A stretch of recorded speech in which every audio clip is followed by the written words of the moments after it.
அனைவருக்கும் வணக்கம். நான் உங்கள் சாந்தி பேசுகிறேங்க. இன்றைய பதிவில் நம்ம என்ன பார்க்க போகிறோம் அப்படின்னா, சங்கடகட சதுர்த்தி அன்று அதிசக்தி வாய்ந்த இந்த ஒரு மந்திரத்தை சொல்லுங்கள், நீங்கள் நினைத்த காரியம் 3 நாட்களில் நடக்கும்னு சொல்லியிருக்கேன் இல்லைங்களா? அப்படிப்பட்ட ஒரு சக்தி வாய்ந்த ஒரு மந்திரத்தை தான் நம்ம இந்த பதிவில் பார்க்க போகிறோம். வாங்க வீடியோக்குள்ளே போகலாம். இன்றைய தினம் வியாழக்கிழமையோடு சங்கடகர சதுர்த்தி வருகிறது. மிக மிக சக்தி வாய்ந்தது. இந்த சங்கடகட சதுர்த்தியை லம்போதர சங்கடகட சதுர்த்தி அப்படின்னு சொல்லுவாங்க.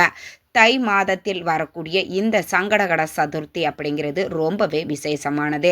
பொதுவாக நாம் சங்கடகட சதுர்த்தியில் சிறப்பாக விநாயக பெருமானை நாம் வழிபாடு செய்வோம்.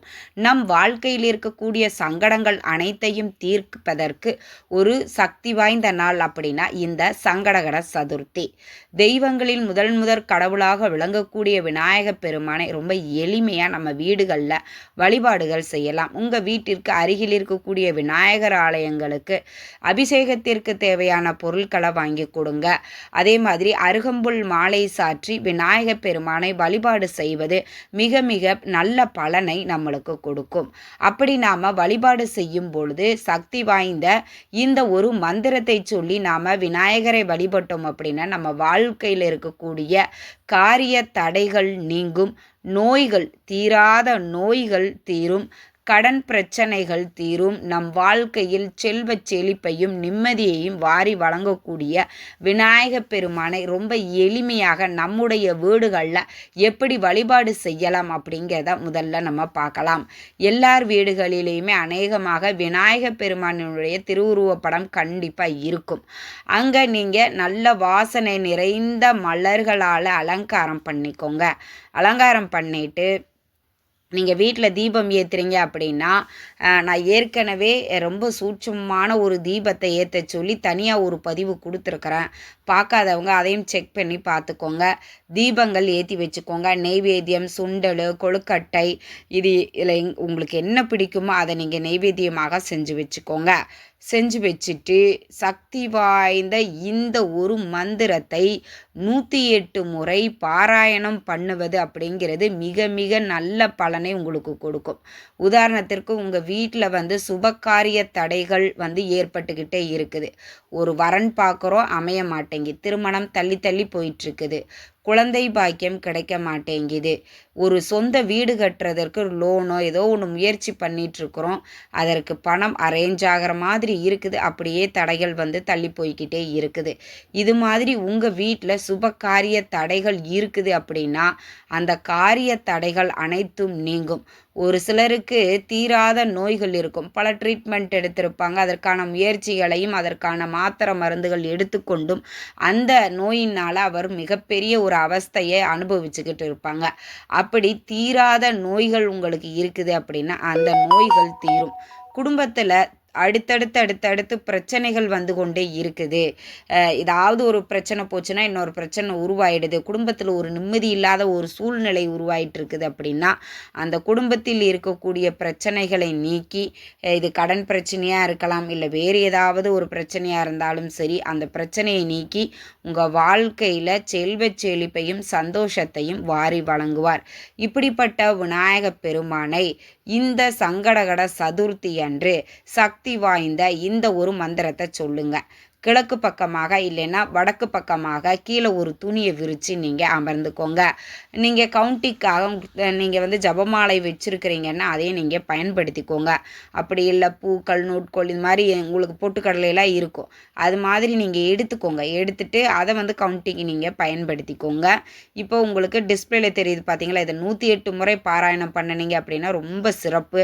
என்னால் அவ்வளோலாம் பண்ண முடியாது அப்படின்னா குறைந்தது 27 முறையாவது விநாயக பெருமானை உள்ளன்போடு மனதார பிரார்த்தனை பண்ணிட்டு ஓம் ஸ்ரீம் க்ரீம் க்ளீம் க்ளௌம் கம் கணபதியே வர வரத சர்வ ஜனமே வசமானாய ஸ்வாகா.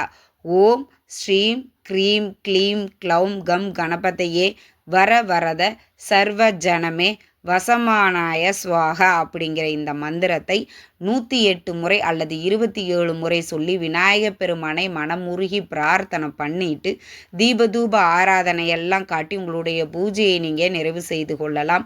மறுபடியும் விநாயகப் பெருமான் கிட்ட உங்களுக்கு என்ன காரியம் நடக்கணும் அப்படின்னு நீங்கள் நினைக்கிறீங்களோ அதை மனதார விநாயகப் பெருமான் கிட்ட மன்றாடி முறையிட்டு கேளுங்கள். நிச்சயம் விநாயகப் பெருமான் 3 நாட்களில் உங்களுக்கு நடத்தி காட்டுவார்.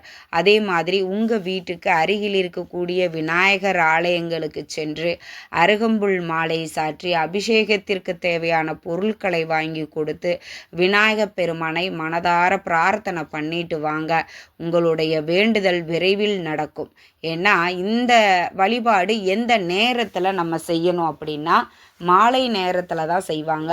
நீங்கள் விரதம் இருக்கிறீங்க அப்படின்னாலும் சரிங்க, நீங்கள் மாலை நேரத்தில் பார்த்தீங்கன்னா இந்த வழிபாட்டை செய்து முடித்துட்டு கடவுளுக்கு நைவேத்தியமாக வச்ச அந்த பிரசாதத்தை நீங்கள் எடுத்துக்கொண்டு உங்களுடைய விரதத்தை நீங்கள் பூர்த்தி செய்து கொள்ளலாம். ஆனால் இன்று கண்டிப்பாக விநாயகர் கோவிலுக்கு நீங்கள் போயிட்டு வரணுங்க. அது மேலும் உங்களுக்கு சிறப்பை தரும். அதே மாதிரி விநாயகர் கோவிலில் போய் ஒரு தேங்காய் எடுத்துகிட்டு போங்க. உங்கள் தலையை 3 முறை கிளாக் வைஸ்லேயும் ஆன்டி கிளாக் வைஸில் 3 முறையும் மேலும் கீழும் 3 முறையும் சுற்றி மொத்தம் 9 முறை சுற்றிட்டு தேங்காயை உடைச்சிட்டு வந்துடுங்க. இது ரொம்ப ரொம்ப சிறப்பு வாய்ந்தது. இது சங்கடகட சதுர்த்தி அன்று செய்வது அப்படிங்கிறது மிக மிக விசேஷம். இந்த பூஜைகள் வழிபாடுகள் அனைத்தையும் சுத்தபத்தமாக இருக்கும்போது மட்டும்தாங்க செய்யணும். அசைவம் சாப்பிட்டுட்டு செய்யக்கூடாது. நீங்கள் பார்த்தீங்கன்னா இந்த வழிபாடுகளை எல்லாம் முடித்த பின்பு அசைவம் சாப்பிடலாமா அப்படின்னா சங்கடகர சதுர்த்தி அன்று அசைவத்தை தவிர்ப்பது தான் மிக மிக சிறப்பானது. கண்டிப்பாக மாலை நேரத்தில் சங்கடகர சதுர்த்தி அன்று ரொம்ப ரொம்ப எளிமையாக விநாயகரை வழிபாடு செய்யுங்க. வாழ்க்கையில் பல அற்புதங்களை நடத்தி காட்டுவார். அதிலேயும் தை மாதத்தில் வரக்கூடிய இந்த சங்கடகர சதுர்த்தி அப்படிங்கிறது ரொம்ப ரொம்ப ரொம்ப சிறப்பு வாய்ந்தது. அதனால் கட்டாயம் இந்த நாளை எக்காரணத்தை கொண்டும் தவற விடாதீங்க. உங்கள் வாழ்க்கையில் மிகப்பெரிய ஒரு மாற்றத்தை இது ஏற்படுத்தும். நம்ம வாழ்க்கையில் இந்த விஷயமெல்லாம் நடக்கும் அப்படின்னு நம்ம நினச்சி கூட பார்க்கலாம், ஆனால் நடந்துருச்சு. அந்த மாதிரியான நடக்காத காரியத்தையும் விநாயகப் பெருமான் நடத்தி காட்டுவார். விநாயகப் பெருமானை ரொம்ப எளிமையாக நம்ம வழிபாடுகள் செய்யலாம். இன்னொன்று, இந்த நாளில் அன்னதானம் செய்வதும் ரொம்பவே சிறப்பு வாய்ந்தது. யாராவது ஒருவருக்கு ஒருவேளை உணவாவது கொடுப்பது அப்படிங்கிறது மிக மிக சிறப்பானது. நீங்கள் வீட்லேயே பார்த்தீங்க அப்படின்னா ஒரு கொழுக்கட்டையோ சுண்டலோ ஏதோ ஒன்று செஞ்சு எடுத்துகிட்டு போய் உங்கள் வீட்டிற்கு அருகில் இருக்கக்கூடிய விநாயகர் ஆலயங்களுக்கு போயிட்டு அங்கே இருக்கக்கூடிய குருக்கள்கிட்ட கொடுத்தீங்கன்னா அந்த பிரசாதத்தை விநாயகருக்கு நைவேத்தியமாக வச்சுட்டு அங்கு வரக்கூடிய பக்தர்களுக்கு அந்த பிரசாதத்தை கொடுத்துட்டு வாங்க. உங்கள் வாழ்க்கையில் படிப்படியாக முன்னேற்றத்தை ஏற்படுத்தும். விநாயகப் பெருமானை வழிபட்டோம் அப்படின்னா வாழ்க்கையில் சகல செல்வங்களும் நம்மிடையே சேரும் அப்படிங்கிறது ஐதீகம். வாய்ப்பு இருக்கிற யாருமே தவற விடாதீங்க. கிடைத்திருக்கக்கூடிய வாய்ப்பை சரியாக பயன்படுத்தி பலன் பெறுங்கள். இந்த தகவல் உங்களுக்கு ரொம்பவுமே பயனுள்ளதாக இருந்திருக்கும்னு நினைக்கிறேன். வீடியோ பிடிச்சிருந்தால் லைக் பண்ணுங்கள், ஷேர் பண்ணுங்கள், கமெண்ட் பண்ணுங்கள். இந்த பதிவை உங்களுடைய உற்றார் உறவினர்கள் நண்பர்களுக்கும் ஷேர் பண்ணுங்கள். அவங்களும் பார்த்து பயன்பெறட்டும். நன்றி, வணக்கம்.